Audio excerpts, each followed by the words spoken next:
last few days we've watched how drivers have risen to the top through some sensational driving, only to have something happen that knocks them back down the leaderboard. In both historic and challenge, the current leaders, Chilman and Goldsbury, are now being pushed by previous class leaders, which makes for an interesting competition.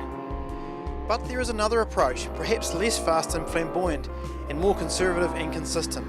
Simon Tysoe has discovered this approach might have its benefits. So Simon, you've been here before. We normally see you right up the front of the event. What's happening this time?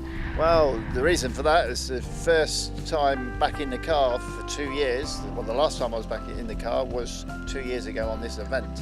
So no gravel in between, and to be quite honest with you, I got caught with my trousers down on the first day.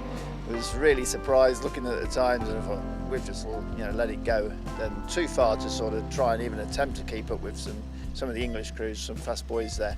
So we took a different approach on it, and so we took the approach that we'll just keep it nice, clean and tidy, no big challenges out there, and we'll just let the rally come to us a little bit. So I'm pushing on stages that I feel that I can push on, and then the stages that I feel that are a little bit slippier and a bit twistier or whatever, I'm just naturally letting the car drive itself through there, and we're slowly moving forward. It's been quite interesting. If you'd have said to me on the end of day one, I think we were somewhere like 17th or something, and somebody said to me, would you be in the top 10 by midway through the rally? I'd said definitely not. But it's quite interesting because we're sitting there now, we've got 2 cars in front of us, less than 2 minutes. And, so the challenge is there, and all the boys who are pushing really hard are having problems up the front. So it's a different approach, but an approach that is working.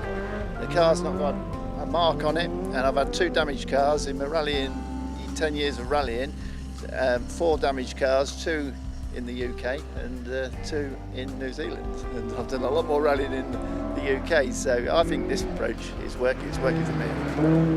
And your car's still looking straight. Well, there's no damage on it so far, so yeah, we've just got to keep it that way. I'm going to take that car, hook or by crook, home in one piece, and I probably shouldn't have said that, but hopefully that's how it's going to work.